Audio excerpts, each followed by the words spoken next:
Boum! On peut faire de l'argent. On peut faire de l'argent, on n'est pas obligé d'attendre 10 ans, 15 ans, 20 ans avant de récupérer son argent. Je suis tombé dans l'immobilier un peu par hasard, mais un peu par nécessité malgré tout. Si c'est moi, je viens avec une tronçonneuse, je le coupe. Putain, ça pèse un âne mort, ça. Hein. C'est déjà vendu. J'aurais dû commencer les travaux et seulement le mettre en annonce, que en fait c'est déjà vendu. Le petit truc sympa dans ce projet, c'est que moi je ne fais rien. Qui voudrait acheter un truc comme ça au premier étage? C'est vendu depuis le premier jour, je pense.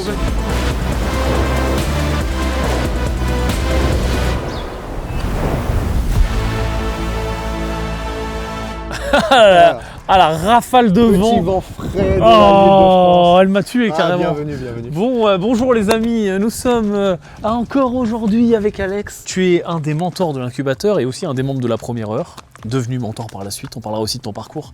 Et on est aujourd'hui, puisque je fais mon petit tour de France des opérations, Exact. et on est sur deux de tes opérations aujourd'hui. Exact. Une première opération ici sur un village qui est Damar. En fait, on est en Île-de-France. On est juste à côté de Disney. On est juste à côté de Disney, exactement. On est peut-être à 2 km ou 3 km. Ok. Donc on va pas dire, mais Disney rayonne un petit peu sur tout ça. Et on est sur une des opérations aujourd'hui qui est une mise en copropriété d'un ensemble immobilier déjà existant. Donc là, il y a un ensemble déjà existant qui est tout ça. En fait, moi j'ai acheté tout ce S.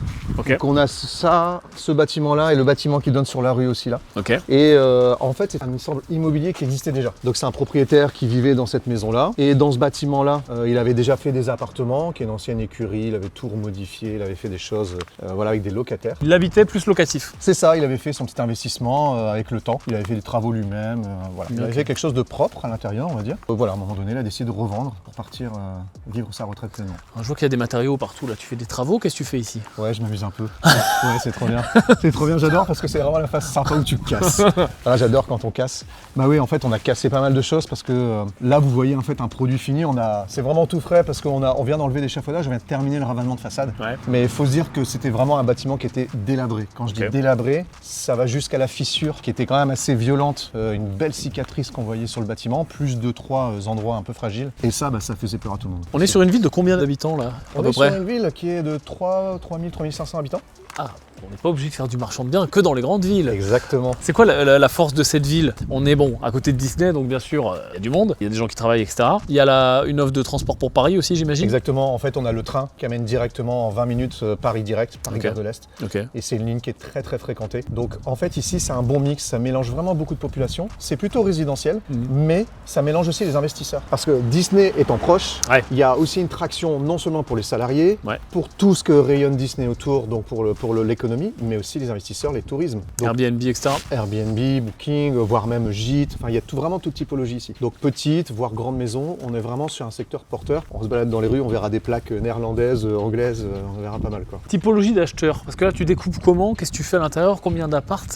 Comment ça se joue? Le petit truc sympa dans ce projet, c'est que moi je ne fais rien à l'intérieur particulièrement. Okay. Je n'ai rien découpé, je n'ai rien recréé particulièrement. J'ai surtout mis en copropriété. Aujourd'hui, il avait en monopropriété l'ensemble. Et puis l'idée c'est de se dire maintenant je vais l'acheter et je vais organiser ça à la découpe. Okay. Donc moi l'énergie qu'on met, c'est tout ce que tu vois, c'est casser, refaire propre, refaire beau et mettre un règlement de copropriété derrière pour qu'on ait une vie qui s'organise. Donc tu refais pas l'intérieur des appartes? Je refais pas l'intérieur des appartements. Tu fais l'extérieur et les communs? C'est ça. Je rends joli quelque chose qui était déjà fonctionnel. Ok, et donc tu vends à des gens, principalement peut-être des gens qui veulent faire du locatif ou de la résidence principale, qui vont eux-mêmes faire leurs travaux? Tout simplement déjà, tu vois, tout ce bâtiment-là sont que des investisseurs.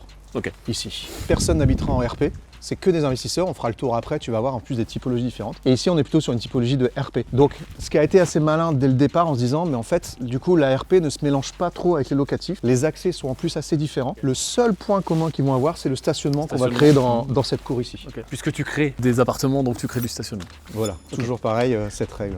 Ok, donc là tu packages pour des investisseurs, tu leur vends un rendement locatif? Exactement. En fait, ce que j'ai fait ici, c'est que j'ai fait un constat vraiment très simple. Pas de travaux, ça sert à rien. Les investisseurs, ils veulent faire leurs travaux eux-mêmes. Airbnb ou peu importe le support dans lequel ils vont commercialiser, ils vont vouloir mettre leur touche, ils vont faire les choses. Pourquoi les mettre de l'argent dans les travaux? Pour qu'ils vont le défaire, le vendre trop cher, donc pas avoir forcément de la clientèle. Stratégiquement, vendre au bon prix du marché pour l'état dans lequel c'est. Soit un investisseur longue durée, il met un locataire, tout va bien, il n'investit pas. Soit un investisseur courte durée, il met un petit peu plus d'argent, mais il a une forte rentabilité. Moi, je m'occupe pas de ça. L'idée, c'est vraiment de leur donner un bon produit, une bonne base. Un bon prix pour qu'ils puissent faire leur montage. Montage. On n'est pas sur un plateau où il y a tout à faire. Ils peuvent demain tout de suite louer. Ça fonctionne. Ça a été pensé, packagé pour si demain ils arrêtent la courte durée, parce qu'on sait très bien que la courte durée c'est un peu d'énergie. Ils veulent mettre en longue durée, demain ça fonctionne. On fait un produit attractif pour l'Île-de-France et les investisseurs du coup répondent. Okay. Et donc en tant que marchand de biens, tu penses ta copro qui autorise la courte durée également? C'est ça. Parce qu'il y a de plus en plus de copros qui l'interdisent. Et ben c'est un argument qui a été déclencheur sur les premiers. Ouais. C'est que je leur ai dit, vous êtes le premier, on peut écrire le règlement ensemble. Si vous avez des requêtes, c'est maintenant. Si vous voulez qu'on mette du commercial, d'un cabinet, quoi que ce soit, ou des travaux déjà autorisés par la copropriété sans demander l'accord, on l'écrit. Ça a vraiment été game changer sur certains investisseurs, disant effectivement, je cherche à chaque fois, partout, il y a des clauses de bourgeoisie, des clauses qui empêchent ou limitent. Là, en fait, go, faites ce que vous voulez, quoi. Très bon tips pour les gens qui nous écoutent. C'est parce qu'en fait, quand tu vends tes premières unités, c'est toi qui écris le règlement de copro. Exact. Avec ton premier acheteur, ou même toi, en le faisant passer avec ton premier acheteur, en disant ça y est, je l'ai déjà. Il y a des façons aussi de dire bon bah c'est fait, vous avez rien à faire. Et puis tu écris ce que tu veux à l'intérieur. Et donc c'est très bien de l'anticiper pour pouvoir autoriser des choses, pour pouvoir voter des travaux avant que les autres rentrent, etc., etc. Et donc on peut packager aussi pour nos acheteurs, c'est intéressant. Qu'est-ce qu'on fait? On vise d'abord la partie RP. Allez. Et après le reste? C'est parti. Bah c'est chez toi. Hein, voilà, on y va. Voilà, juste pour peut-être confirmer, mais ici stationnement. Donc on gratte tout, on en profite, on enlève. Et on remettra un beau gravier carrossable. Ouais, c'est relativement propre. Ça nous permet de déjà tirer les réseaux, de mettre les Enedis et l'eau parfaitement. Oh non, c'est pas tout cassé. Je suis déçu. Bon, c'est dans son jus, mais c'est...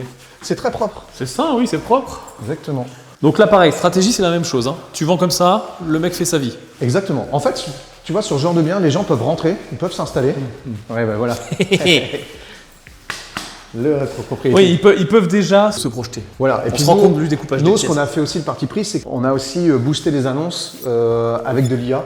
C'est-à-dire qu'on leur a fait des projections sur le potentiel aménagement intérieur. C'est ça, là ? Voilà, ça, c'est des plaquettes qu'on a faites. On va montrer aux gens. Tiens, regarde, je vais montrer un premier truc aux gens. Les gens, toujours, ont peur de se dire comment est-ce que je mets mes parkings ? Bah voilà, c'est juste des dessins. On fait un petit plan d'implantation comme ça, et puis on décide de l'implantation des places de parking. C'est ça, donc ici le côté RP, le côté investisseur, les stationnements organisés entre eux. Et voilà, finalement, le travail porte vraiment sur les extérieurs. Ouais, et donc ça se fait très bien avec géomètre ou architecte. Les places de parking, c'est des emplacements qui sont normés, donc après on fait juste en sorte de les mettre et d'avoir aussi les circulations pour faire des manœuvres, pour pouvoir se retourner, etc. Voilà. Ça ne demande pas une grande compétence, en vrai, c'est vrai qu'on s'appuie sur les professionnels pour faire ça. On leur dit nos contraintes, ils le font et on s'arrange. Tiens, fais voir ton petit document, les gens veulent. Voilà, les petits documents, donc on fait des petites plaquettes où on leur résume les choses, on leur met en avant tous les grands signaux, les chiffres, la rentabilité, les DPE évidemment. On leur montre bien l'électricité, aucun défaut, l'amiante, rien repéré, le plomb. Donc on travaille vraiment sur ça. Et ici l'IA, donc là vous voyez les images projetées qu'on a pu faire. Alors ça a été fait en IA. Ça c'est en IA. C'est ce parce que c'est propre quoi. Hein. À l'époque on payait cher ça. Hein. Exactement, on payait cher. Et surtout ce qui m'a bluffé, c'est parce que ce travail d'IA, je me suis dit bon, j'espère que le résultat va coller avec ça. Et tu le vois, voilà, quand tu passes, on est vraiment quasiment la même chose. Là, on ne s'est pas rendu compte parce que la façade est faite, mais cette image a été faite avant la façade. Elle a été faite au moment du compromis. Donc autant dire qu'il y avait des fissures partout. Donc voilà, et ce qui me permet, moi derrière, d'aider à projeter en fait l'acquéreur sur un produit. Même pour les dépôts de PC, de DP, etc. De montrer comment ça va être avec une belle image. Ça nous a aidé parce que plus mal. La mairie voulait qu'on respecte un peu cette unité. Donc elle nous a demandé les tons, les couleurs. Donc c'est vrai qu'il n'y a rien de mieux qu'une image en fait. On leur dit c'est ça qu'on va faire. Regardez, on ne change pas les fenêtres, on ne change pas les volets, on met juste quelque chose de propre. Ça, la mairie adore, on leur rénove un bien. Donc on a packagé par exemple cette maison. Il y avait la domotique. Ouais, il y a un peu de domotique. On a packagé cette maison, par exemple la cuisine, typiquement je ne l'ai pas faite non plus. Ici j'ai fait un devis, pareil, une projection d'image en 3D. Aujourd'hui c'est assez simple maintenant avec les logiciels en ligne et puis même les vendeurs de cuisine font ça. On fait une image 3D, on prend une petite demi-heure avec un cuisiniste, voire une heure, on peut même le faire chez soi. On fait un devis, on leur doit être en face, le prix est aligné plus les devis, on leur propose ça derrière, c'est packagé, ils sont rassurés. Tu peux même faire ça sur les sites de Leroy Merlin, Ikea, etc. En 3D, ça te sort ton devis. Si tu as la flemme d'aller chez le cuisiniste, ça fonctionne. Mais un cuisiniste, c'est quand même plus... Oui, c'est ça. Alors comme c'est de la RP, j'essaye d'aller sur quelque chose où je un peu plus quali aussi. Et puis en vrai, ça montre aussi le sérieux en disant, vous pouvez aller moins cher, peut-être si vous voulez, chez un autre grande enseigne. Mais voilà, si vous voulez mettre un peu d'argent, vous avez ça. Mais le principal, c'est toujours d'être rassuré. Moi, j'ai remarqué qu'en RP, ils ont besoin d'être rassurés. Ah oui. Et mâcher un peu le travail, leur dire, voilà, vous voyez... La RP, c'est quand même un grand pas pour beaucoup de gens. C'est souvent la première ou même quand c'est la deuxième, c'est sa maison quoi. Donc ils ont besoin d'être plus rassurés qu'un Et investisseur. puis autant les investisseurs, ils aiment bien les travaux, Ouais. ça les excite de se dire bah ouais j'ai plein de choses, le déficit, enfin compagnie. Mais autant l'RP c'est l'inverse. Je trouve qu'aujourd'hui ils veulent arriver clé en main, ils Ouais, veulent c'est arriver vrai. sur quelque chose où bah, peut-être ils ont des enfants, ils veulent pas forcément s'embêter. Une cuisine c'est pas grand chose, c'est 2 jours avec l'installation terminée. Donc c'est pas des choses qui les désengagent. Ils se disent ok c'est propre, c'est de la peinture, de l'ameublement, on arrive et on a un bon prix surtout. Ouais, là c'est du rafraîchissement, mais même quelqu'un qui voudrait faire un peu plus de travaux, bon, il va faire les sols, etc. Il va bien sûr tout repeindre, changer les revêtements, mais c'est pas, ça fait pas non plus méga peur. Non pas du tout même. Et puis Bien c'est au aussi le contraire. rôle du marchand que de mettre ce genre de produit. On en parlait tout à l'heure quand on mangeait. Tu sais, la beauté du marchand de biens, de remettre des produits sur le marché, sinon ils vont dépérir, etc. et devenir packagés. Et là en fait ce que tu fais, c'est que tu remets sur le marché une RP, des locatifs, qui sans un marchand de biens finalement, aurait peut-être pas trouvé Et c'est exactement son public. En fait, le vendeur ici n'arrivait pas à vendre en fait son bien. Pas parce que c'était de mauvaise qualité, c'est tout simplement qui achète ça. Qui achète une grande maison? Qui achète un immeuble à côté avec un hangar et tu vas voir encore Avec une d'autres fissure choses. énorme. Avec une fissure. Il n'y a pas la typologie de clientèle, donc il faut redessiner le projet, refaire une stratégie dessus. Et ce qui a été un levier de négociation assez important avec le vendeur, c'est justement ça, lui faire comprendre que nous, notre objectif, c'est de l'acheter et de refaire une copropriété derrière parce que la clientèle sera là, lui ne l'aura pas. Il l'a très bien compris et ça permet d'être en bonne intelligence sur le projet. Et ce que savent pas aussi parfois les gens, c'est que finalement on vend relativement bien. C'est-à-dire que nos acheteurs font des bonnes affaires. Voilà. La personne qui va t'acheter cette Gagnant, RP là, il va être gagnant. Quoi. Gagnant, on est largement en dessous du prix du marché ici. Ouais. On est, je crois j'ai plus les chiffres, mais on est un peu moins de 3 000 € du mètre carré, alors Ok. que dans tout village, c'est 3 200, 3 300 € du mètre carré. Pour une maison qui est très grande, on a 136 mètres carrés. Voilà, c'est clairement en dessous du marché. Les marchands de biens sont des bonnes personnes. C'est rigolo ce découpage là. Ouais, il a fait en 2 paliers. Vraiment, il n'y a pas plus classique quoi. Paf, pouf, le petit sas de chambre. Ah, il n'y a pas eu d'architecte, hein, je pense. Non, il n'y a pas eu besoin. Donc il y a un dressing, les chambres sont assez spacieuses, Ouais, c'est pas mal. elles sont propres. Toujours pareil, on est vraiment dans le... Vous arrivez, vous faites votre déco, mais... Ouais, tu fais ta petite réno. Voilà. Ah, ça te ramène sur l'autre palier. Voilà, ça fait un tour. Ok. Ouais, donc là, qu'on soit bien d'accord, tu fais les stationnements, la façade, le check général, la mise en copro, etc. Ouais. C'est exact. Rien de plus. J'aime. Là, il y a un garage par contre. Ça va être pour le stationnement. Ouais, donc tu l'attribues. Voilà. Ah, c'est ce qu'on a vu sur le plan, ok. Ouais, c'est ce Je qu'on a pensais sur que le c'était plan. en extérieur. C'est en intérieur, ok. Ah, ancienne grange. Ancienne Oh, grange. on aurait pu être gourmand là. Alors, là, moi, On aurait pu être gourmand. franchement, là, la première fois que j'ai visité ici, mais j'ai vu des pépites dans les yeux. Ouais. Parce que je me suis dit, ok, là, je vois Il y a la une hauteur surface. sous plafond énorme Il y en a une fait. Si hauteur. tu peux filmer la hauteur sous plafond, Regarde comme c'est en fait magnifique. tu mets un étage sans problème quoi. Et donc, pour la petite histoire, en fait, ici, j'ai fait venir un architecte. Ouais. Premièrement, pourquoi par rapport à la fissure, je voulais m'attester que la fissure n'est pas structurelle. Ouais. Pour un premier avis avant d'être sous offre, vérifier que c'est quelque chose qu'on peut remettre en place et dans des budgets corrects. Donc il m'a complètement rassuré, j'ai doublé ça avec un maçon derrière qui m'a attesté qu'il y avait zéro problème. Et donc moi, le projet, je lui ai dit, écoute, voilà, regarde, j'ai une grange incroyable. Est-ce qu'on peut se faire un projet de loft, par exemple, ou de grande surface très aérée? Et il a commencé à travailler dessus. Mais j'ai eu un problème majeur, les stationnements. Ça t'enlève des stationnements. 2 choses. La première, c'est que ça me demandait 3 stationnements supplémentaires pour la surface que j'avais créée. Je n'avais pas la place. J'ai négocié, acheté un garage sur le côté, un bout de terrain là-bas. Le maire voulait absolument que ça soit sur l'assiette de terrain. Ça a été un premier frein. Et le deuxième, c'est la création de surface de plancher. Et en fait, au vu de la surface par rapport à l'ensemble minier, malgré tout, j'avais plus de 10% de surface de plancher. Ça devenait compliqué. Et temps de portage et compagnie. Ok. On a re-switché stratégie et je vais te montrer en fait finalement qu'elle était même plus rentable à la fin en switchant stratégie, en faisant au plus simple que si j'avais porté le projet du... Oui, parce que tu diminues ton temps de portage. Exactement. Parce que là où il y avait des travaux quand même. Là il y avait du travaux, Ah ouais. il y a du lourd et au Tu avais final, le TVA prix total en plus ici bien sûr. la marge était finalement aussi Ouais. proche que de rien faire. Ouais, c'était rapportant, emmerdement, argent. Ah bah ouais. Toujours pareil. Ça c'est ce qu'on apprend Ok. avec toi, à comment essayer d'optimiser son argent sur le temps qu'on le mobilise. C'est ça. Et donc là on rentre plus par là, on rentre pas par là, on rentre par l'extérieur. en Voilà, c'est ça. Ok. Ici on est vraiment sur une copro de stationnement. Ouais. Il n'y a aucun rapport avec le bâtiment ici derrière. fait. Donc le mec casse sa RP ici, il y a juste en fait cette servitude où les gens vont se garer. Et lui Voilà. aussi. Ils ont une place attribuée, Ouais. ils garent. Donc c'est vraiment un parking quoi. Parking sécurisé, portail et compagnie. Ok. Donc tu regardes la façade avec l'image que je t'avais montrée. Ouais, la façade neuve, c'est exactement On est l'image vraiment que sur tu la nous as même montrée. projection quoi. Il y a encore les Les pour les gens, hein, les câbles, etc. C'est enlevé pour refaire la façade. Et on voit également les trous là, c'est pas que c'est mal fait, c'est que c'est l'échafaudage. J'explique aux gens. Ah oui. C'est que c'est les pitons Les qui pitons. tiennent l'échafaudage. En fait, ils vont venir à l'échelle pour terminer, Voilà, fixer les goulottes avec les câbles qui pendent, vraiment faire les fermer les finitions trous. et fermer les petits trous. Voilà. On parle aux débutants sur cette chaîne. On explique. Donc on arrive sur un premier appartement. Ouais. Rien fait du tout. C'est un T2, T2 ici, T2, ouais. avec une petite chambre. Ok, petite chambre fermée. Petite chambre, fenêtre, petite cuisine à refaire, Ouais. salle de bain propre. Bon là c'est typiquement le bien de l'investisseur. T'arrives ici en tant qu'investisseur locatif, tu te dis ok, hop, on repeint, tac, on refait J'ai la eu cuisine. 100% d'investisseurs Ah ici, bah, c'est hein, sûr. 100%. On change le ballon d'eau chaude par un plus petit pour avoir un meilleur DPE. Ah, faut voir le ballon d'eau chaude. Viens voir, viens voir. Ça, c'est trop grand. Pour augmenter son DPE, tu le changes, tu mets un ballon beaucoup plus petit, tu gagnes une lettre. Et regarde ce qui m'a convaincu, c'est que ce bien-là, comme tu dis, avec ce gros ballon d'eau chaude qui pénalise le bien, Ouais. on est quand même en D. Quand tu vas le changer, tu seras en C'est C. ce que je vendais aux investisseurs. Je leur Ouais. disais, voilà, vous changez le ballon, vous passez en C. Ouais. Ce qui est juste incroyable pour un petit Ce qui appartement. est très bien, ouais. En fait, je gagne la même chose en temps de portage Je suis 100% d'accord. que remettre les travaux et le revendre plus cher. Donc ça, c'est vraiment été le point clé ici. Ça, parfois, les gens se rendent pas compte. Ils disent, si j'améliore plus, je vends plus cher, donc je vais gagner plus. Mais pas vraiment, en fait. Parce que là, tu vas vendre tellement plus vite que tu vas gagner plus. C'est déjà vendu. Donc j'aurais dû commencer les travaux et seulement le mettre en annonce que en Ouais. fait c'est déjà vendu. T'en as combien qui sont vendus là? Là, tout le bâtiment est vendu. Là. Tout le bâtiment est Tout le vendu. bâtiment est vendu. Et on est chez les gens. On est chez des gens, on laisse fermer un petit peu. Il y a les lecs, oui.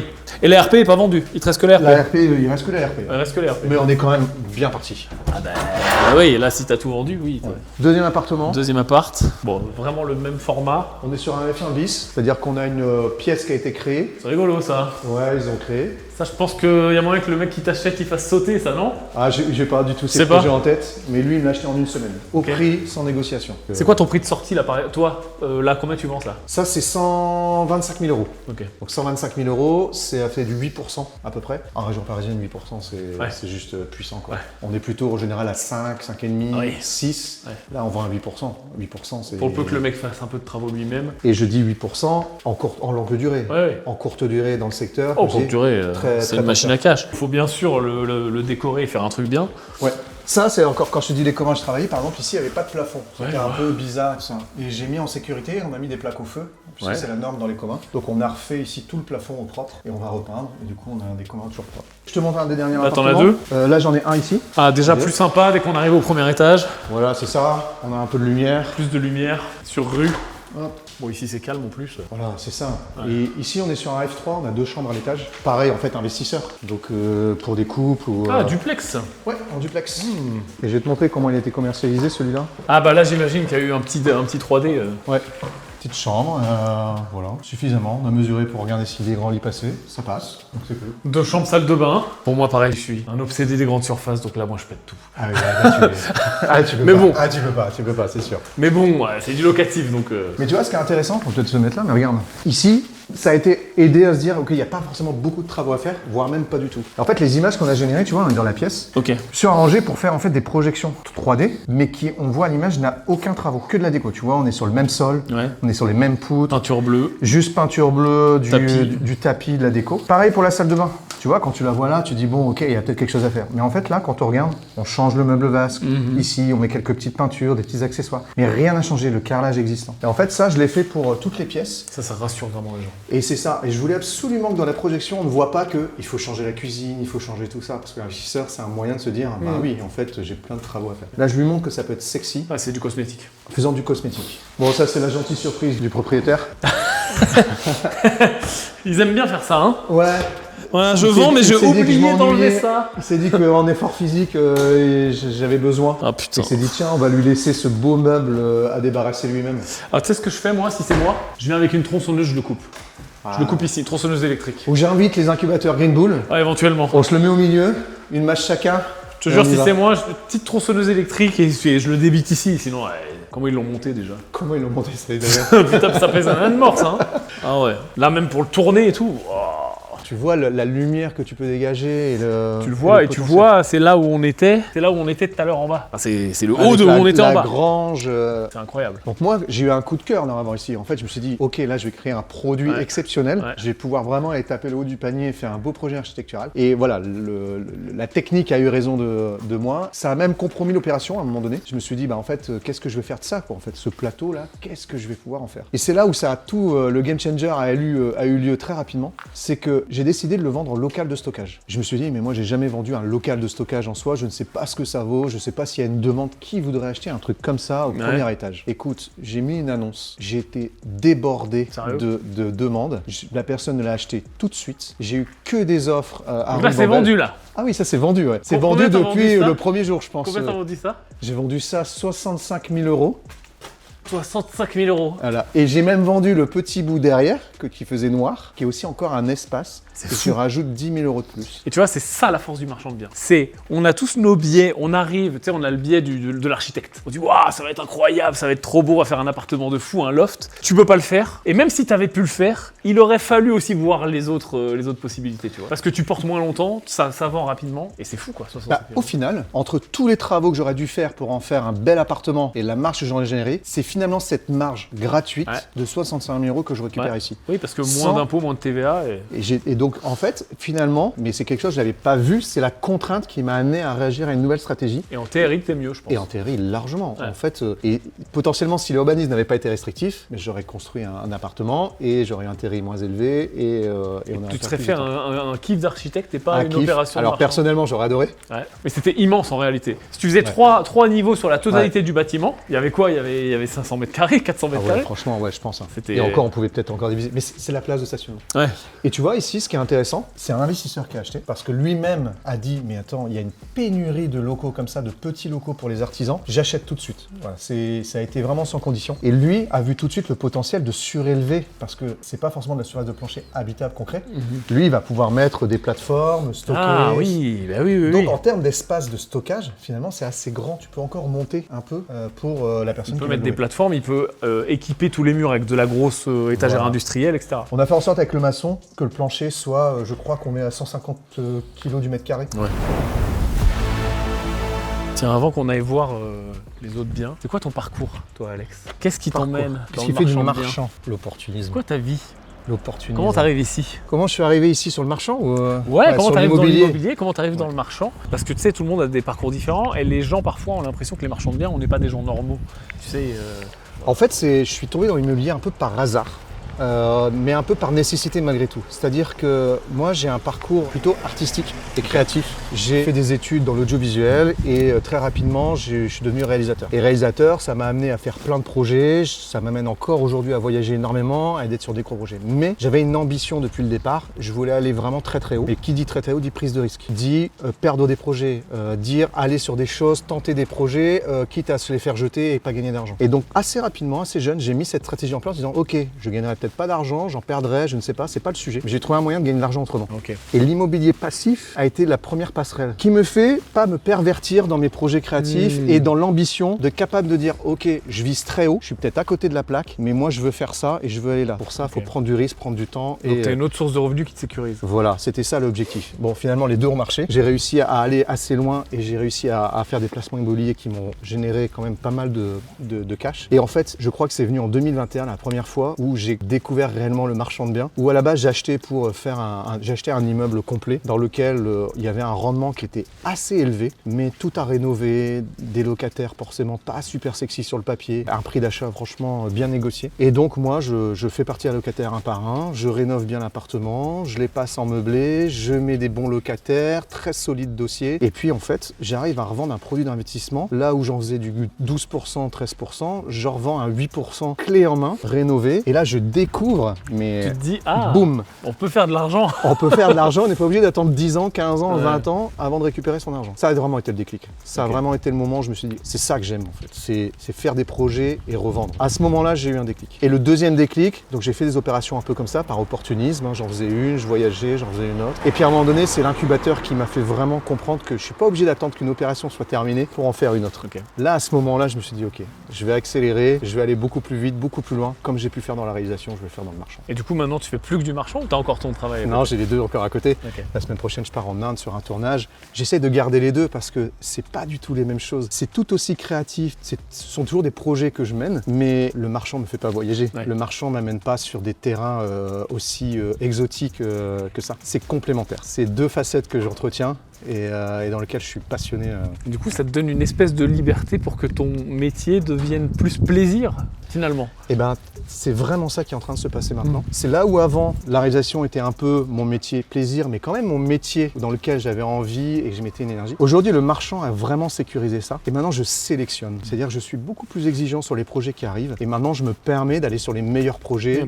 T'as le luxe de choisir. Exactement. Ouais. Et donc, si je pars pas, c'est pas grave. Si je pars, tant mieux. Mais si je pars, c'est pour un super projet. Et ça, c'est vraiment un puissant levier de bonheur tous les jours. Franchement, c'est top. C'est quoi les chiffres là, à la louche sur l'OP? Combien t'achètes la totalité? Est-ce que tu négocies? Et si tu négocies, quel levier tu as utilisé? Et combien, une fois revendu tout ça, combien s'élève la marge? Alors ça, on l'a acheté 560 000. Ok. Il était affiché, pour la petite histoire, 1,2 million. Autant te dire, personne n'est venu sur le projet, mais c'est normal. Okay. Le vendeur, c'est violent quand même. Hein. C'était violent quand même. Évidemment, je pense que zéro appel, zéro mail, zéro rien. Ouais. Il est revenu 2 ans plus tard à 800 000 €, ce qui est un peu plus cohérent, mais quand même c'est cher. 2 marchands de biens s'étaient positionnés dessus, sûrement avec une négociation, mais on va dire quand même sûrement dans les 700, quelque chose. Mais tous sont abandonnés. Okay. Première, la fissure. Un s'est débité pour la fissure. Le deuxième, c'était une division illégale, dans le sens où il y avait un seul compteur pour tous les appartements que tu avais vus. Ils n'avaient pas trouvé comment mettre les places de stationnement, comment trouver ce système. Il n'a pas réussi à vendre. Il remet une 3e fois en annonce, 680 je crois. On réussit à l'avoir à 560. Donc on a réussi à bien l'acheter, ce qui permet aujourd'hui de bien travailler et d'être serein. On revend 1 million. Un peu plus d'1 million, et je ne vais pas te dire de bêtises sur les chiffres, mais on va dire à peu près d'1 million sur la vente, et la marge c'est 300 ou 310 000 €, donc on est quasiment à 30% de... Parce que tu as les frais qu'on a vus de façade, parking, les énergies. Voilà, ça coûte quand même de l'argent les travaux, mais c'est des travaux qui ne m'empêchent pas de commercialiser le reste. Et surtout, j'avais négocié l'éviction des locataires avec le propriétaire, c'est quand même un gars. Donc moi je suis arrivé, tout était vide, et donc j'ai pu commencer à commercialiser tout en faisant le travail extérieur. Donc je travaille sur 2 tableaux en même temps. Et c'est intéressant aussi ce que tu dis de t'as compris très vite que être marchand, c'est pas commencer une OP, la porter, attendre qu'elle se déboucle, vendre et commencer une autre OP. Tu as plusieurs OP, tu travailles sur plusieurs dossiers en même temps. C'est ça, parce qu'on sait que c'est des temps longs, et puis il y a des OP qui sont plus ou moins rapides, d'autres plus ou moins longues. Ça, c'est une OP rapide. Typiquement, entre le moment où on l'achète et le moment où on revend, c'est franchement très rapide. Combien d'espace de temps? Là, on était propriétaire en mois de novembre, tu vois, on est en février, quasiment tout. Mois. 4 mois, le temps de signer les actes. Et on voit même pas le temps passer. C'est déjà presque la fin, alors que pour moi, c'était il n'y a pas si longtemps. Donc ça, c'est vraiment le genre d'opération que j'essaie de favoriser aujourd'hui. J'essaie d'aller vraiment sur des projets efficaces, rapides et rémunérateurs. Donc voilà. Ok, on va voir l'autre. Allez. Il y a plus de travaux. Il y a plus de travaux. Bon. Une seule bonne opération de marchand de biens peut changer votre année et générer des dizaines, voire des centaines de milliers d'euros. Et comme vous le voyez dans les cas concrets que je vous présente en vidéo, le vrai enjeu, ça n'est pas le potentiel, c'est de savoir trouver le bon deal, le financer et l'exécuter correctement. L'incubateur marchand de biens a été conçu pour vous aider à enchaîner les plus-values avec un écosystème complet. Formation, accompagnement individualisé, mentor disponible près de chez vous, événements physiques, accès à un réseau de marchands de biens partout en France et également accès à des partenaires de financement. Vous pouvez découvrir tous les détails du programme en cliquant sur le lien autour de cette vidéo, et une liste d'attente est également disponible pour être tenu au courant des prochaines ouvertures de l'incubateur marchand de biens. Je vous retrouve à l'intérieur. Bon, deuxième bien, c'est quoi ce bien? On est sur la commune d'à côté. On est sur la commune d'à côté, on s'est rapproché de la gare. Ouais. Pour le coup, on est à 5 minutes à pied, une gare qui est connectée à Paris, et on est dans l'hypercentre. Okay. Ici, c'est vraiment un endroit qui est très très attractif, tellement attractif que les gens achètent des appartements vraiment plus chers au mètre carré parce que le positionnement est bon ici. Ok, donc 2 bâtiments. Court. C'est ça. En fait, ici, à la base, c'était un monopropriétaire. Ouais. Il avait une grande maison de maître, comme on voit ici, qui est à peu près de 230 mètres carrés à peu près. Et en plus de ça, il avait aussi créé un petit studio sur le côté, qu'il avait aménagé pour sa famille qui venait. Et il avait aussi réaménagé une ancienne étable ici qu'on voit en maison tout équipée. Et lui, il le louait ici en gîte pour les voyageurs et les touristes. Comme tu sais, on est à Marne-la-Vallée, donc il y a du tourisme. Disneyland Paris. Disneyland. Un canapé extérieur. Un canapé extérieur que le propriétaire m'a gentiment donné. C'est quoi ça? C'est une offre qui se refuse pas. Ça, c'est un abri. Vous foutez des bagnoles là-dedans? Ouais, il mettait une voiture aussi. Il y a pas mal de garages, hein, tu vois, il y a un garage, il y a un garage, des garages. Du coup, toi, t'achètes. Qu'est-ce que tu fais à partir de là? Alors en fait, ici, l'idée, c'était justement des maisons comme ça se vend plus. Des propriétaires qui veulent aussi grand, on trouve pas. Un chauffable, machin. Voilà. Et puis en plus, une fois que tu as ça, qu'est-ce que tu fais de cette maison et qu'est-ce que tu fais de ce studio? Donc c'est un bien qui est resté très longtemps sur le marché, qui a été vraiment difficile à vendre pour le propriétaire. Et puis voilà, on arrive en marchand, toujours pareil. On a une autre solution, une autre vision des choses et on règle un problème. Donc ici, l'idée, faire des travaux pour faire un petit immeuble où chaque niveau est un appartement. Ok. Donc on amène le réseau, les colonnes montantes d'électricité, on remet des cuisines, on fait en sorte que, et on price bien pour le marché, quoi. Donc ça fait 1, 2, 1, 2, 3. 3 niveaux. Et là, 4. 4 et un petit studio qui est là, 5. Donc on arrive sur un premier appartement. Ici, on n'a pas fait de travaux. Ouais. On l'a vendu en l'état. Là, tout est vendu aussi ici? Alors ici, il reste que ce rez-de-chaussée-là. Le reste, tout est vendu. Ok. Tu montres que des biens full vendus, quoi. Ouais, c'est ça. Incroyable. Ok. Donc en fait, ici, c'est un grand F2 qu'on vend aujourd'hui comme qu'on peut faire un F3. On a la même configuration qu'au-dessus. Donc en fait, on a la distribution des chambres au-dessus qui permet de se projeter ici, leur dire voilà ce que vous pouvez faire dans ce genre de pièces. Okay. Mais on laisse la possibilité, si quelqu'un, par exemple, nous on a ciblé ici la clientèle plutôt retraitée, parce qu'il y a beaucoup de personnes qui ont des grandes maisons, justement, et qui veulent retrouver des petits appartements, des petites surfaces, notamment au rez-de-chaussée. Au rez-de-chaussée, mais qui veulent garder cet esprit un peu maison bourgeoise, des hauteurs, du volume. Okay. Donc on cible, c'est vraiment cette clientèle ici. Ok. Encore une belle cheminée. Une belle cheminée en marbre, la signature. Et moi bien celle-là. Salle de bain, toilette, tout est propre. Ouais, ok. Petit dressing. Okay. Ici, c'est vraiment sur ce lot-là, on s'occupait uniquement de bien faire le séparatif des réseaux, l'électricité, les évacuations, enfin voilà. On arrive sur un deuxième appartement, toujours cette cheminée en marbre, hein. Elle te suit, hein. Elle me suit, mais tu vois, on a à chaque fois un modèle différent. Oui, en couleur, ouais. Donc c'est toujours pas ma préférée, mais c'est mieux. C'est ça. Donc en fait, ici, tu vois, c'est comme en bas. Sauf que c'est découpé. Sauf que c'est découpé avec des chambres. Donc tu vois, on voit bien qu'on peut faire une première chambre ici, même si tu récupères le toilette. Donc tu as une première chambre. Et tu peux faire une deuxième petite pièce en plus, avec un couloir. Et donc en bas, les gens peuvent se faire un F3 s'ils ont envie. En Ile-de-France, le principal, c'est surtout le nombre de pièces par rapport à la cible. Donc celui-là vendu. Celui-là aussi. Donc on a mis vraiment ici clé en main pour le coup, la cuisine est montée, on a remplacé le ballon d'eau chaude, on a fait le séparatif des réseaux, on a remis vraiment du propre partout sur là. Des travaux en fait efficaces. C'est quoi les chiffres prix d'achat et du coup avec les petits travaux bien contenus? Alors pour tout l'ensemble du bâtiment, on en a pour 58 000 € de travaux. Ok.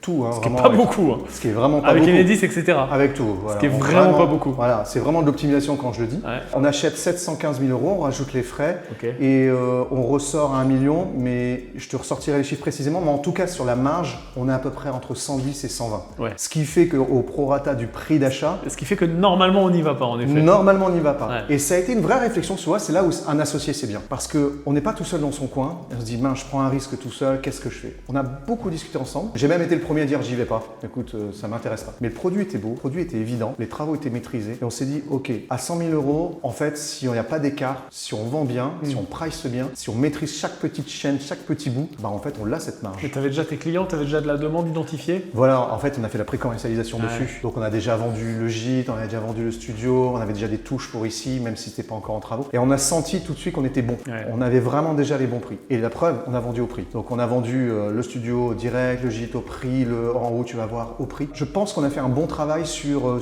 cette analyse de secteur. On pourrait se louper si vraiment on n'avait pas maîtrisé le secteur, mais là pour le coup je pense qu'on avait visé juste et donc c'est ce qui fait que cette maîtrise un peu risquée, mais c'est toujours pareil, on prend des risques, mais derrière bon… maîtrise du risque et maîtrise du secteur, mais c'est là que tu vois qu'il n'y a pas de grande vérité. Souvent on dit en marchand on aime bien faire 20, voire même 30% de marge et 20 étant vraiment souvent notre limite et là tu es plus à 10, 15, 14, mais en réalité… ça fait quand même 100 000 €, donc c'est quand même de l'argent. C'est ça qui nous a décidé. Et la connaissance de ton secteur aussi t'a aidé à vendre rapidement. Tu vois. Puis un temps de portage. Donc ça, c'est sympa de privatiser le haut de la cage d'escalier. C'est vrai que c'est des bonnes idées. On le fait assez souvent et ça te donne tout de suite un effet… D'un côté, des gens vont dire, je sais, c'est bizarre de rentrer chez soi sur une cage d'escalier. Mais d'un autre côté, d'avoir la cage d'escalier chez toi et donc cette porte qui te ferme, ça t'emmène à un espèce de côté un peu premium et c'est décoratif. C'est le ressenti qu'a eu l'acquéreur. On a fait 3 visites, coup de cœur. Donc on s'est ici, pareil, on s'est énormément appuyé sur l'existant. Ce qu'on a fait, techniquement, on a monté une cloison, là. Donc là, porte d'entrée, sas d'entrée. Porte d'entrée, évidemment, on a créé tout un sas. On a monté une cloison, okay. On a créé une douche derrière et une toilette, un point d'eau. Okay. Et ici, c'est vraiment le seul travail qu'on a fait. Ok, vous avez même pas changé le sol? Non, rien changé du tout. Ok. Ici… salle de cuisine. Voilà. Donc mais que vous n'avez pas posé? Non. Ça c'est beau ça, l'économie. Quand je vous dis, c'était une économie d'échelle. Mais c'est toi qui as fait les réseaux. Voilà, bah, j'ai amené les réseaux. Donc c'est beau quand même, il emmène les réseaux, il pose pas la cuisine. Hein. Bah, mais non, mais t'as peu de marge, t'as raison, t'as peu de marge. T'as peu de marge, donc et ça t'a pas empêché de vendre? Non, pas du tout, je dis même au contraire, ça a été un argument de vente. Tu le présentes comme vous choisirez vous-même votre cuisine. Mais la personne a voulu choisir sa cuisine. Donc en fait, bah, je lui ai dit, ça tombe bien, j'ai pas prévu de la poser. Par contre, ça c'est super sympa. Ouais. Parce que là, en fait, on est sur un étage. Ouais. Et donc là, t'as le coin salon. Ouais, En en fait, contrebas. t'as un espace en plus. Je comprends qu'il y a eu du coup de cœur logement atypique. La personne a vraiment un coup de cœur. On a fait des vues 3D, évidemment, avant. On leur a montré. Donc ici, il y a une petite verrière, on a mis un peu de déco. On a vraiment fait quelque chose qui leur permet de se projeter, même si ça reste une sorte de plateau propre. Et là, salle de bain. Voilà, on a amélioré. Il y avait déjà un... Ouais, donc salle c'est de plus bain. un coin chambre. C'est un peu un coin, en effet, ça correspond bien pour un ado qui veut vivre un peu de son côté, quand même dans la maison avec maman. C'était quoi. exactement ça, de toute façon. Ouais. La cible, c'est une personne seule Ouais. qui va habiter ici, qui a tout son espace suffisant. Ouais. Voilà, donc ça, c'est un petit débarras. Et la personne a une Ah, super ferme. idée. Ah, on n'a pas fermé. En fait, la personne va ouvrir ici le toit et elle va se faire un extérieur. Ah, tropézienne. Voilà, exactement. Donc elle va refaire le plancher, ouvrir. Et ça, pareil, Et- t'aurais pu le faire, ça t'aurait coûté une couille. Bah ça va vraiment tuer Ça le projet. aurait coûté cher. Et tu vois, en fait, l'accumulation de ces petits trucs, Ouais. on a envie de se faire plaisir, faire un projet nickel, finir la peinture là et tout ça, en fait, bah on n'y aurait pas été, clairement. Mais ici, avec une tropézienne, par contre, c'est stylé. C'est vachement sympa. Vue sur des jardins en plus, Ouais. aucun vis-à-vis. Donc voilà, on a vendu le projet là-dessus et je te montrerai les vues après. On va voir le lot ici. Ouais. Allez, donc là ici on a un petit studio qui est à part. Et ce qui était intéressant sur ce là, c'est que moi quand je l'ai vu, je me suis dit mais pas évident à vendre ce studio, tu vois, t'arrives dans un hall Ouais. et t'as le studio qui est tout au fond. Ah, waouh. Ok. Donc je me suis dit mince, ça c'est peut-être pas évident à vendre. Donc je me suis un peu sécurisé sur celui-là en le pré-commercialisant. Ok. Tout de suite, j'ai dit ok, dès que je suis compris, je pré-commercialise, je teste le marché. Ouais. En fait, il est parti en une semaine. Donc ça m'a rassuré sur le potentiel de cette opération. Donc tu vois, le studio est tout refait. J'ai rien fait de spécial excepté ramener le compteur. Ok, donc là, t'as rien touché. J'ai rien touché. C'est existant. Tu le vois là, ce que tu fais, je l'ai visité pareil à l'époque. Alors, faut qu'on parle de ce qu'on disait. Jamais j'achète ça, pour moi. Jamais je vis là. Jamais je vis dans un studio qui donne sur un truc un peu sombre avec machin. Là, l'autre bâtiment, qu'on va voir après, où tu t'as commencé à me dire, il y a un coin bureau, etc. Jamais j'achète ça. Et en fait, ce qu'on se rend compte, c'est que parfois on projette nos standards sur les biens qu'on vend, et du coup on se dit c'est invendable. C'est ce que t'as fait là. En fait, c'est une question de relatif. Ouais. On se projette moi-même par rapport à mes critères, par rapport à ce que j'ai pu acheter à vendre et tout ça, mon confort personnel. Moi aussi, j'achète pas un petit studio comme ça. Moi Ouais. aussi, je vis pas ici, je n'achète pas ce truc. On a tous un référentiel de Ouais. départ. La personne qui achète ici, son référentiel, c'est le cash flow qu'elle va se faire. Ouais. Il était pas cher à la vente. Elle sait qu'en mettant un locataire ici, même avec un petit loyer, elle s'en sort très fortement. Donc l'offre et la demande, en fait, fait que Il y a des clients pour tous les produits. pour tout, il faut juste bien pricer le Ouais, truc. le juste prix. C'est le juste prix. Donc tu vois, je l'ai vraiment mis en dessous du marché. Ça a été volontaire. Combien celui-là là? Celui-là a été vendu 95 000 euros. Ok, mais ce qui est quand même de l'argent, hein. Mais trouver Ouais. un bien En région parisienne. moins de 100 000 euros Ouais. en région parisienne rénové, Ouais. c'est mission impossible. Donc là, ça a été le but. Je savais dès le départ, pour que le projet fonctionne, je le vends en dessous de 100 000 euros. Et effectivement, la personne qui achète ça fait une superbe affaire, hein, définitivement. Donc, ouais, pas se projeter sur nos propres Les critères. propres biais, les propres critères. Ouais, ça arrive, on se dit, mais ça va pas, ou il faut rajouter peut-être plus de travaux que prévu. Ouais. Parce qu'on se dit, bah, pour le confort, il faut faire ça. Mais en fait, il y a des gens qui sont locataires depuis très longtemps, ils sont déjà contents d'acheter quelque chose qui soit bien, qui Ouais. soit propre, qui soit D'acheter fonctionnel. pas cher. D'acheter pas cher. Et on n'a pas tous les mêmes pouvoirs d'achat. Il y a des gens Voilà. qui peuvent mettre 80 000 ou 90 000 dans un achat. C'est déjà bien parce qu'ils achètent quelque chose, ils se font un patrimoine. Et c'est vrai que nous, on se dit, enfin, moi, j'habiterai pas là. T'achètes un peu plus grand, je crois. Oui.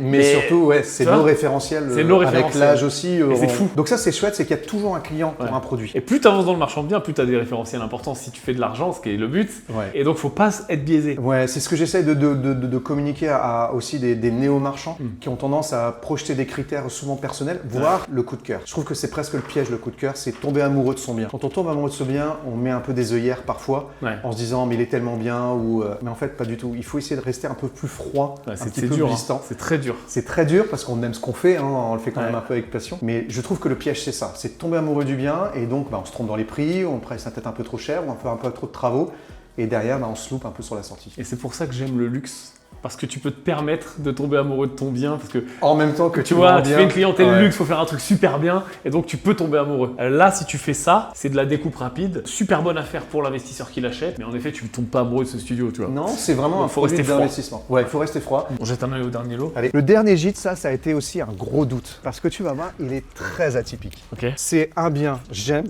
pas. Il y a un seul lot ou plusieurs lots? C'est un lot. Un lot, ok. Mais c'est vraiment le bien, j'aime pas. Tu visites, soit tu détestes, soit tu kiffes. Mais regarde, moi, je fais l'exercice du client avec le mauvais bien qu'on vient de dire. Moi j'arrive là, déjà là je repars. Parce qu'en fait, là il va y avoir du parking, tu vois. Je me dis je vais acheter tout ça, mais là il va y avoir des voitures. J'ai ce truc là, je sais pas ce que c'est. Là j'ai mon garage, mais il y a d'autres gens et tout. Enfin tu vois, ça me correspond pas du tout moi. Exactement. Alors que tu as trouvé un acheteur, c'est vendu. Parce que la problématique elle est différente de la tienne. Oui, bien sûr. Ici, tu as un stationnement, là où en centre-ville, c'est très très compliqué. C'est que de la zone bleue, on est à côté de la gare. Je te mets au défi de trouver une place tous les jours à côté de la maison. Ça va être quoi ça? Alors ça, c'est une petite pièce annexe. Je savais pas. Ouais, vas-y. Ça va être quoi? C'est une petite pièce annexe, je savais pas trop quoi en faire. Et donc du coup, la personne va sûrement en faire un bureau. Tu vois, c'est quand même super atypique. J'achète ça et là j'ai mon bureau à l'extérieur. Exactement. Et tu vois, ça prouve vraiment qu'il y a des acheteurs pour tout. C'est ouvert? Ouais. Donc là, on est bien d'accord, Alex. Ouais. La personne qui t'a vendu, t'as rien fait. Rien du tout. Ok, donc la personne avait mis une chambre ici. Pourquoi pas, hein. C'est-à-dire que c'est trop petit pour faire de la location, etc. Mais quand t'as toute la maison, rien ne t'empêche de mettre une chambre pour, je sais pas, ton petit neveu qui veut être dans son coin ici, pas de problème. Et donc l'acheteuse va faire son bureau. Il doit y avoir 5 mètres carrés. Donc j'imagine qu'elle va se mettre un petit coin bureau, etc. Comme quoi tout se vend. Comme quoi tout se vend, il y a un acheteur pour tout. Donc on a rigolé sur le coin bureau, mais là on a quand même l'habitation. Donc ici on a un logement qui est un triplex, ok? Mais tu vois, je retrouve le sourire. Parce qu'en effet, il y a un côté fun et atypique. Très atypique. Ouais. Il y a la campagne. Ouais. Là on est à la campagne. Ouais. Là tu pourrais dire que tu es dans l'Allier, que complètement. t'es, en Auvergne Ouais. potentiellement. Et pourtant on est quand même vraiment en région parisienne. C'est ça qui a beaucoup plu à l'acquéreur. Et c'est fun. Donc là, t'as le coin cuisine. Là, t'as un accès. T'as un jardin. Ah, mais voilà, d'accord. Eh oui. Tu ne nous as pas tout dit. Ah non, si, c'est sympa. Il y a un truc. T'as un jardin centre-ville. Ouais. Il y a un truc. Ça c'est quand même assez rare. T'as un jardin. Là, tu le remets bien, tu le nettoies. Il y a un petit appentis en plus au Un fond. petit appentis, on a des pommiers. C'est assez grand. C'est assez profond et puis tu as une intimité, c'est calme. Ça, en centre-ville, pour le coup, c'est vraiment le petit déclencheur. Le bien retrouve de la grâce à mes yeux. Ah oui, donc c'est vraiment un triplex. Ah oui, non, c'est sympa. Je comprends qu'ils partent. Ouais. La personne qui a acheté, c'est un peu une artiste, non? Ouais, exactement.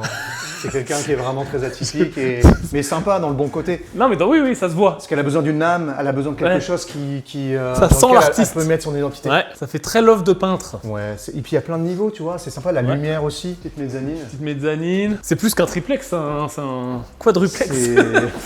Il y a un charme, je retire ce que j'ai dit. C'est j'aime ou j'aime pas? Non mais, je l'achèterai pas, mais je comprends qu'il ait trouvé son public. Je trouve aussi. Il y a un petit charme. Moi, je trouve qu'il a une âme, Ouais, ce logement, et c'est vrai qu'on sort du lot. Surtout mais s'il est sur sous le prix bon du point. marché. Et sous le prix du marché. Là, pour le coup, on a vraiment pricé en dessous. Ça permet à quelqu'un de faire une bonne affaire comme d'habitude. La personne fait une bonne affaire. Donc ici, le seul deal qu'on a fait, donc on n'a fait aucun travaux aussi pareil sur ce projet. C'est vendu en l'état. Comme tu vois, c'est plutôt propre, juste rafraîchir pour faire bien. La seule négociation qu'on a faite, c'est sur les packs. Ouais. Donc on a négocié qu'on a installé des packs, j'avais déjà prévu, mais il y a eu confirmation et on l'a fait. Ok. Donc sous promesse, on a dit ok, acquéreur, sous condition d'installer des packs. Donc gagnant-gagnant, en fait, juste installer des packs pour la vente en achetant au prix et derrière pour l'acquéreur, elle a une meilleure performance énergétique et une meilleure Donc consommation. c'est ton vendeur qui a acheté, qui a mis les pompes à chaleur C'est moi qui ai installé pendant le compromis. pendant le compromis. Ok. Exactement. Et donc là aujourd'hui, elle va emménager, la pompe à chaleur est installée. Voilà un peu d'optimisation sur ce bien. Il est sympa. T'as vu, on va se faire une interview à Élise Lucet. C'est une très bonne idée.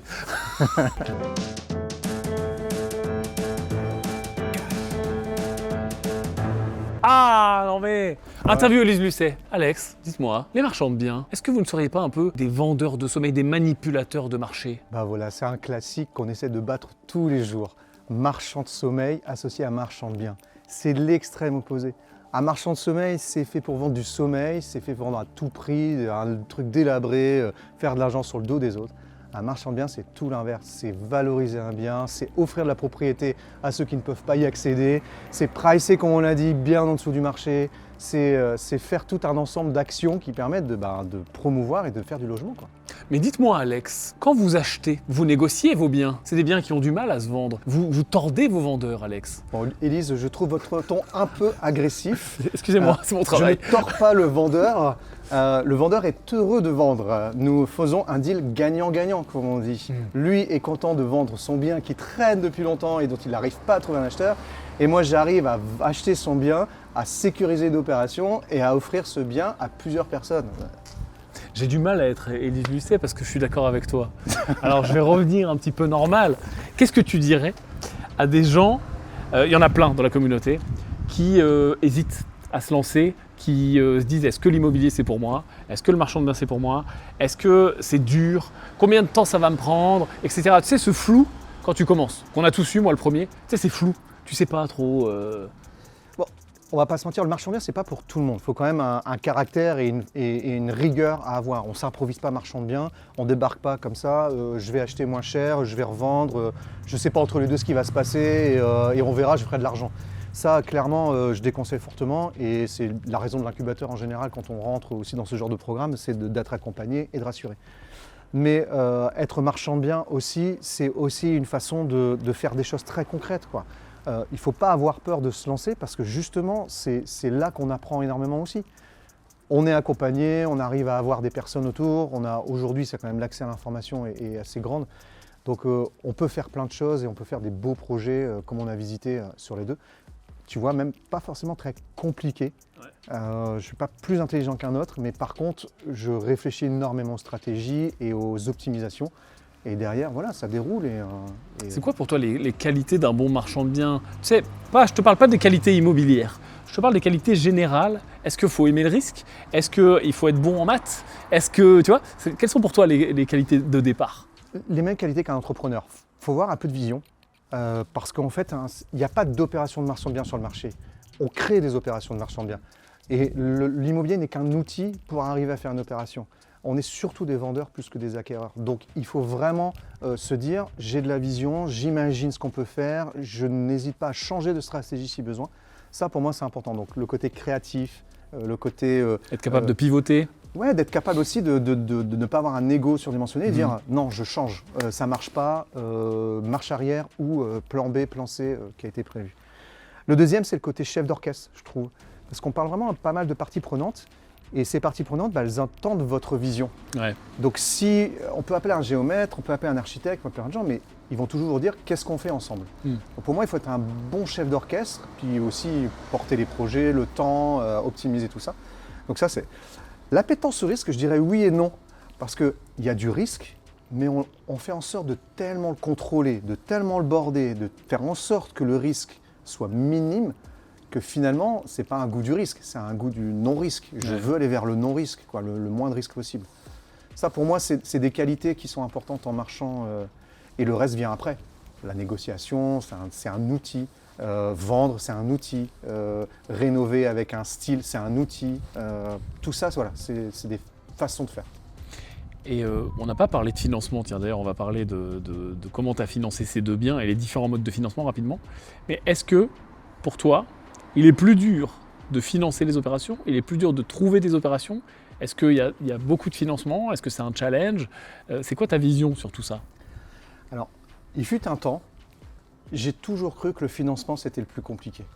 Parce que j'étais assez formaté dans ma logique classique de c'est la banque qui décide pour moi. Ouais. Et ça, c'est un biais de l'immobilier via la résidence principale, via le locatif. C'est la banque qui fait le jeu de tout ça.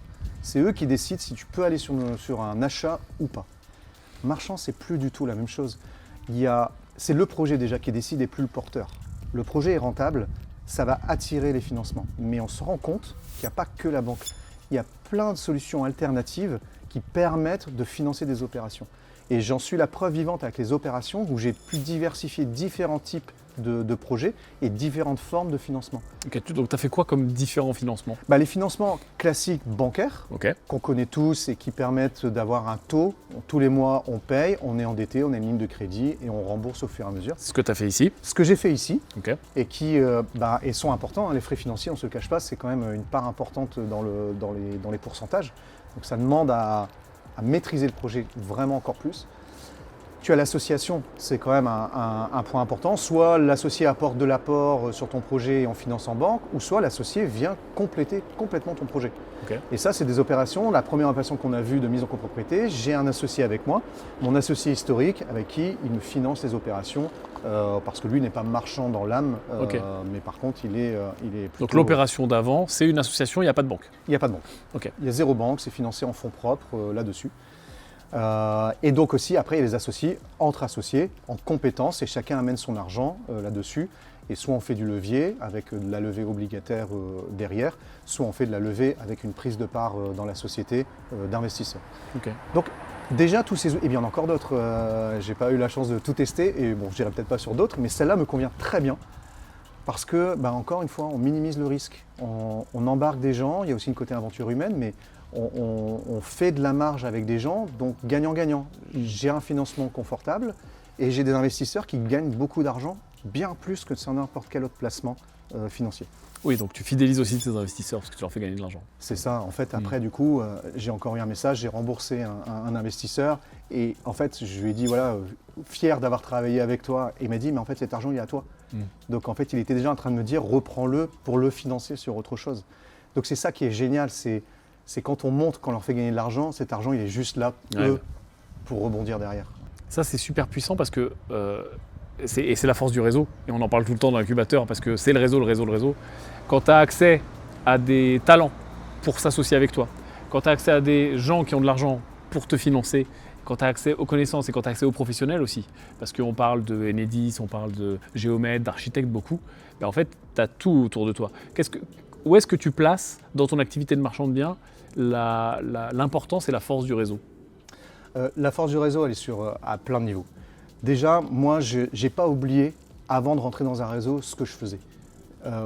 On est seul face à ses doutes et on est seul face à ses problématiques. C'est-à-dire que les stratégies, les problèmes, la TVA, tout ça, on l'oublie quand on est dans un réseau, mais on est seul et on doute et on n'est jamais sûr à 100%. Là, quand on est dans un réseau, déjà, l'accès à l'information est évidente. Il y a toujours une compétence qui saura répondre. On a des associés sur qui se reposer, on peut discuter, échanger, challenger, voire modifier. Et ça, c'est vraiment, je trouve, presque la qualité première dans une opération de marchand. Le reste, ça déroule. Voilà, quand on sait faire et qu'on a verrouillé un projet, c'est parti. Mais le fait d'avoir quelqu'un en soutien qui permet de se dire, OK, là, on peut peut-être changer, on peut peut-être apporter attention à la TVA, attention machin. Voilà, on n'est pas seul quoi, sur ça. Ouais, le fait de pouvoir échanger, discuter, se challenger, on le faisait pas plus tard qu'à midi. Ouais. Tu vois, sur des stratégies, finalement, on n'est pas sur les mêmes terrains, pas sur les mêmes placements et tout ça. Mais le fond, finalement, on se retrouve à chaque fois sur les discussions. On a la même base d'échange et tu as répondu à des problématiques, j'ai répondu à des problématiques et donc ça, c'est top, quoi. Eh ben, ce sera le mot de la fin. On te retrouvera sur d'autres vidéos parce que je fais le Tour de France. Il y a beaucoup d'opérations en Ile-de-France, donc on se retrouvera. En attendant, je vais dire aux gens qui nous regardent de poser leurs questions, puisqu'au fur et à mesure de cette série de vidéos, je piocherai aussi dans les commentaires pour vous répondre. Et si vous voulez en savoir plus sur Green Bull Campus et l'incubateur, je mets un petit lien dans les notes, etc. pour que vous puissiez tout simplement regarder et voir à quoi ça ressemble. L'incubateur est fermé, mais vous avez un lien avec toutes les informations et la liste d'attente. Donc quand ça viendra à réouvrir, on pourra vous accueillir si vous le souhaitez. Merci Alex. Merci Yann. À très bientôt. Ça fait plaisir.